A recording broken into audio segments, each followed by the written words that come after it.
ఓం శ్రీ గురుభ్యో నమః. హరి ఓం. సంకల్పం. అసలు సంకల్పం అంటే మనం ఏదైతే సంకల్పం అంటే మన మనస్సులో మనం ఏదైతే అనుకుంటున్నామో దానికి సంకల్పం అని పేరు. ఒక కోరిక, ఒక ఆలోచన, మీ ఆలోచన ఏదుందో దానికి సంకల్పం అని పేరు. నేను ఈ సంకల్పం చేశాను, ఈ పని చేయాలనే సంకల్పం చేశాను అంటే ఆ కోరికను మనం అనుకోవటం. అయితే ఈ కోరికను స్వామికి చెప్పడానికి ముందుగా పెద్దలు ఏం చెప్పారంటే, నువ్వు అసలు ఎక్కడున్నావు, నువ్వెవరు, ఈ వివరాలని స్వామికి చెప్పమన్నారు. ఇవి రెండు రకాలు. వేదం పరంగా భగవంతుడు అనే ఆయన ఉంటే ఆయనకి మనం ఎక్కడున్నాం, ఏ ఊళ్ళో ఉన్నాం, ఏ ప్రదేశంలో ఉన్నాం అని చెప్పుకోవడం, నా గోత్రం ఏంటి, ఇవి ఒక పద్ధతి. అయితే మనం కొద్దిగా వేదాంతంగా సైంటిఫిక్గా కనుక కొద్దిగా ఆలోచించినట్లయితే పెద్దలు ఏం చేశారంటే, ముందు తరాల వాళ్ళు ఒక ఊరికి ఒక పేరుంది పురాతన కాలంలో. ఆ పేర్లు ముందుకు వెళ్ళిపోయి వెనక తరాల్లో ఒక పేరుంది. ముందు మనం వెళ్ళిపోయేటప్పటికి వాటి పేర్లని మార్పులు జరిగిపోతూ ఉన్నాయి. ఉదాహరణకి ఒకప్పుడు భారతదేశం అని చక్కగా పిలిచేవాళ్ళు, ఇప్పుడు అది ఇండియా అయిపోయింది. ఇక కొంతకాలం తర్వాత భారతదేశం అంటే ఏమిటో అమెరికన్స్కి అసలు విదేశాల వాళ్ళకి తెలియదు కదా, ఇండియా అంటే తెలుస్తుంది. మా భారతదేశం అంటే వాళ్ళకి ఏం తెలుస్తుంది కనుక, అలానే అసలు వాళ్ళు దాగేందుకు మన వాళ్లే మర్చిపోయే పరిస్థితిలోకి వెళ్ళిపోతున్నారు. ఇండియా అని తప్ప భారతదేశం అంటే అది ఎక్కడుందని అడిగే పరిస్థితిలోకి వచ్చారు చిన్న పిల్లలైతే. అందుకని మనం ముందుకు వెళ్ళిపోయే కొద్దీ వెనకది మర్చిపోతామేమో అనే ఉద్దేశంతో పెద్దలు సంకల్పం అనే పేరుతో మనం ఏ ప్రదేశంలో ఉన్నామో ఆ ప్రదేశానికి పూర్వకాలంలో ఉన్న పేర్లేంటి, ఈ పేర్లని ఉదాహరణకి మీరు చూడండి, బాపట్ల అని గుంటూరు జిల్లాలో ఒక ఊరుంది.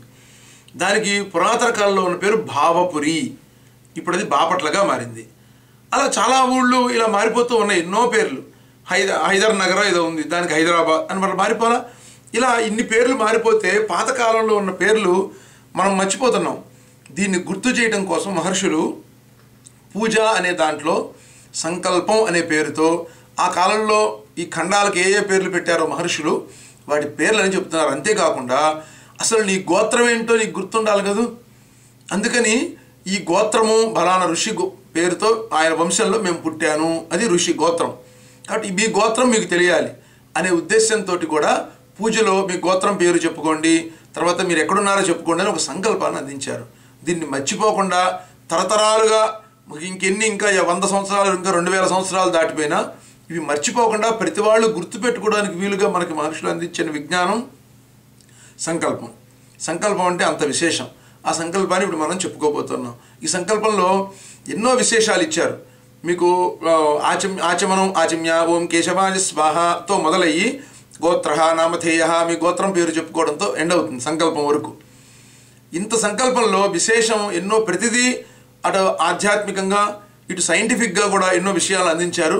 వాటిని కొద్దిగా వివరిస్తూ చెప్పే ప్రక్రియని వివరించడానికి నేను కొద్దిగా ప్రయత్నం చేస్తాను. ఓం ఆజమ్య కేశవాజ స్వాహ, నారాయణాజ స్వాహ, మాధవాజ స్వాహ. చూడండి, ఏం చేయాలో చెప్పే ముందు ఇవి మూడు నామాలు 3 సార్లు చేతిలో నీళ్లు పోసుకొని తాగమన్నారు పెద్దలు. ఎందుకో తెలుసా అండి, మనం పూర్వం సహజంగా అందరూ మంత్రాలు నేర్చుకునేవాళ్ళు పూర్వకాలంలో. ఎందుకంటే పద్ధతిగా ఉండి కాస్త ఇష్టంగా నేర్చుకునేవాళ్ళు, నాన్ వెజ్లు అవి తినకుండా ఓ పద్ధతిగా. అందుకని ప్రతి వాళ్ళు మంత్రం చెప్పడానికి ముందుగా ఈ శరీరానికి ఏదైనా ఒక పని చేయడానికి ముందు కొద్దిగా వ్యాయామంగా ఎలా చేస్తున్నారో, పొద్దున్న లేవగానే కాస్త ఎక్సర్సైజులు, యోగాసనాలు వేస్తే రోజు మొత్తం పని చేయడానికి శరీరం సహకరిస్తుంది. అలానే ఈ మంత్రాలు చదవాలంటే మొదలు పెడితే ఒక 15 నిమిషాలు, అరగంట పడుతుంది. అటువంటి పూజలో మంత్రాలు చదవడానికి మెయిన్ ఈ నోట్లో 3 భాగాలు పనిచేస్తాయి. ఒకటి గొంతు, 2 నాలుక, అంగిలి, 3 పేదాలు. ఈ 3 కలిపి కదిలితేనే ఈ నామాలు బయటకు వస్తాయి, మంత్రాలు బయటకు వస్తాయి, ఒక మాట అనేది బయటకు వస్తుంది ఎవరికైనా సరే. అందుకని ఈ 3టికి ఎక్సర్సైజులుగా 3 నామాలు ఇచ్చారు. మీరు చూడండి, కేశవాజ స్వాహ, మీరు చూడండి, కే అనండి ఎక్కడి నుంచి వస్తుందో. కే అంటే గొంతులో పలుకుతుంది, అది నాలుక మీద పెదాల మీద పలకదు. కే మీరు చూడండి కావాలంటే, కేశవాజ స్వాహ, ఇది గొంతుకి ఎక్సర్సైజు. గొంతులో ఉన్న కంఠనాళాలు సక్రమంగా యాక్టివేట్ అవ్వడానికి ఉపయోగపడతాయి ఎవరికైనా సరే. బాగా మాటలు రాని వాళ్ళు, మాట్లాడలేని వాళ్ళు, మాటలు జంకేవాళ్ళు, అంటే సరిగ్గా స్పష్టంగా మాట్లాడలేని వాళ్ళు కే కేశవాయ స్వాహ కేశ అనే మంత్రాన్ని ఎక్కువసార్లు అంటూ ఉంటే వాళ్ళకి స్వరం బాగా వస్తుంది, మాట బాగా వస్తుందని పెద్దలు చెబుతున్నారు. 2 నారాయణాయ స్వాహ. చూడండి, నా ఈ నాలిక పైన తగిలితే, అంగిల్ దగ్గర తగిలితే నారాయణాయ స్వాహ అని వస్తుంది. ఇది నాలుగుకి ఎక్సర్సైజ్. మీరు చూడండి, ఈ నాలుక పైన కింద తగలకుండా ఈ నామాన్ని పలకలేరు. నా పైకి వెళ్తుంది అక్షరం, వెంటనే నాలుగు పైకి వెళ్తుంది.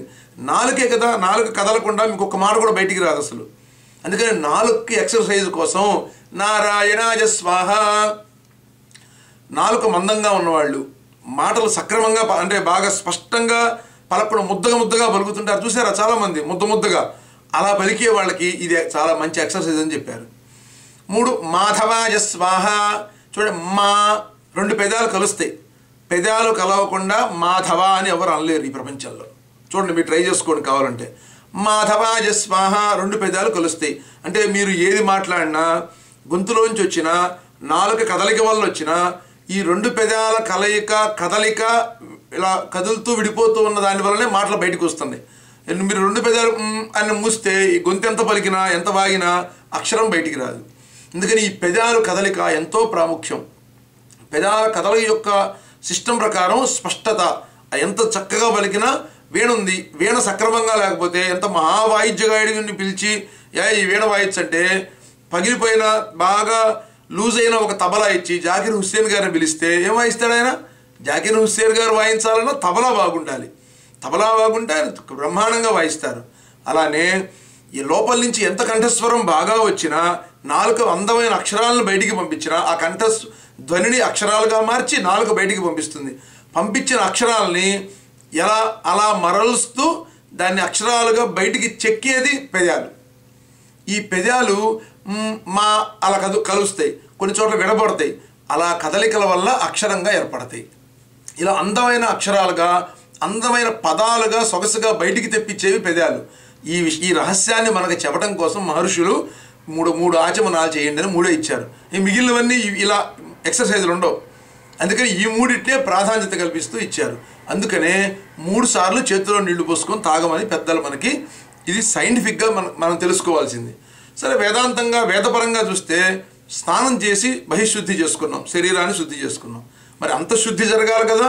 అందుకని 3 మంత్రాలతో నీళ్లు తాగటం వల్ల అవి లోపలికి వెళ్ళి లోపల భాగాలను శుద్ధి చేస్తాయి అనేది వేదపరంగా మనకి చెప్తూ ఉన్నారు.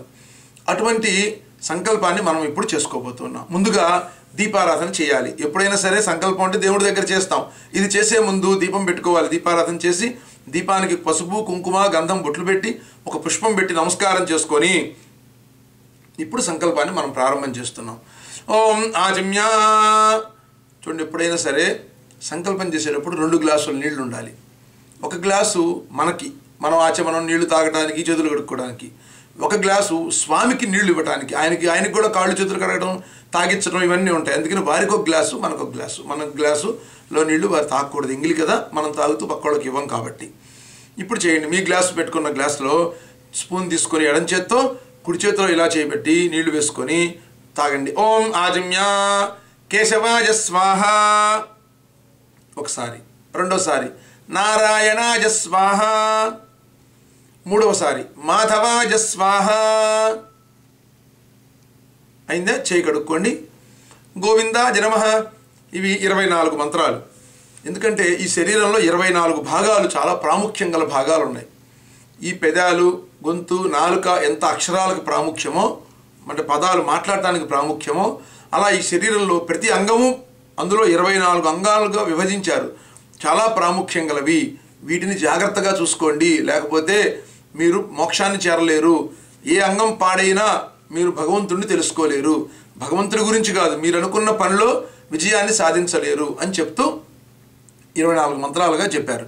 నారాయణాయ స్వాహ, మాధవాయ స్వాహ, గోవిందాయ నమః, విష్ణవే నమః, మధుసూదనాయ నమః, త్రివిక్రమాయ నమః, వామనాయ నమః, శ్రీధరాయ నమః, ఋషికేశాయ నమః, పద్మనాభాయ నమః, దామోదరాయ నమః, సంకర్షణాయ నమః, వాసుదేవాయ నమః, ప్రద్యుమ్నాయ నమః, అనిరుద్ధాయ నమః, పురుషోత్తమాయ నమః, అధోక్షజాయ నమః, నారసింహాయ నమః, అచ్యుతాయ నమః, జనార్దనాయ నమః ఉపేంద్రాయ నమః హరయే నమః శ్రీకృష్ణాయ నమః శ్రీకృష్ణ పరబ్రహ్మణే నమః.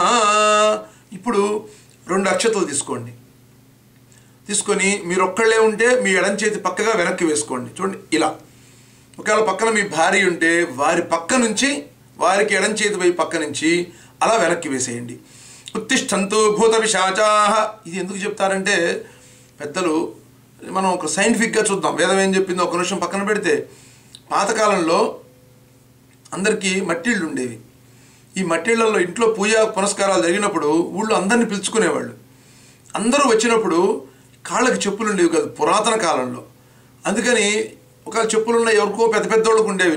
చెప్పులు వేసుకుంటే బాగా డబ్బులున్న వాళ్ళ కింద లెక్క ఆ రోజుల్లో. అందుకని ఇలా చెప్పులు లేకుండా అందరూ వస్తే రోడ్లన్నీ తిరిగి ఎంత కాళ్ళు కడుక్కొని లోపలికి వచ్చినప్పటికీ కూడా ఆ సాంప్రదాయం ఉండి బ్యాక్టీరియా ఎంతో కొంత లోపలికి వస్తుంది. ఎంత శుచి శుభ్రంగా ఉన్నప్పటికీ కూడా అటువంటి బ్యాక్టీరియా లోపలికి వస్తుందేమో అన్న భయంతో అక్షతల్ని ఇలా వెనక్కి చల్లడం పెట్టారు సాంప్రదాయం. ఊరికే చల్లితే చూసేవాళ్ళు ఏంట్రా బాబు అక్షతలు చల్లుతున్నారు మా మీద అనుకుంటారేమోనని పూజలో ఒక భాగం చేశారు. అబ్బాయి అక్షతలు చల్లాలి అట్లా పూజలో అంటే ఇంకెవరు మాట్లాడరు. పూజ అక్షతలు చల్లారు అంతే, దేవుడు అక్షతలు అనుకుంటారు అందరూ. ఇంకా ఈ అక్షతల్ని చూడండి ముందుకు చల్లరు, వెనక్కి చల్లుతారు. ఎందుకంటే మీ ముందంతా పూజ చేసేవాళ్ళు ముందంతా పసుపు కుంకుమ అక్షతలు ఇవన్నీ ఉన్నాయి. ఇక్కడ యాంటీ బ్యాక్టీరియల్ ఉంది. వెనక మాత్రమే అవసరం, అందరూ వెనకే కూర్చుంటారు. అందుకని వెనక్కి ఇలా మొత్తం స్ప్రింకిల్ చేయటం వల్ల, అలా చల్లటం వల్ల మొత్తం అలా విడివిడిగా ఇల్లంతా పడిపోయి ఎక్కడ అక్షతలు పడ్డాయో అక్కడ అక్షతలు పసుపుతో కలుపుతారు. ఈ పసుపు నేలలోకి వెళ్ళి యాంటీ బ్యాక్టీరియల్గా అక్కడ ఉపయోగపడి బ్యాక్టీరియాని ఎక్కడొక్కడ చంపేస్తుంది, నాశనం చేస్తుంది. అందుకని యాంటీ బ్యాక్టీరియల్ని ఆ ఇల్లు మొత్తం చల్లటం కోసం అక్షతల్ని ఉత్తిష్టంతు ఉత్తిష్టంతు భూత పిశాచాః. భూత పిశాచాలంటే దయ్యాలు రాక్షసులు ఏమీ లేవు ఆ కాలంలో.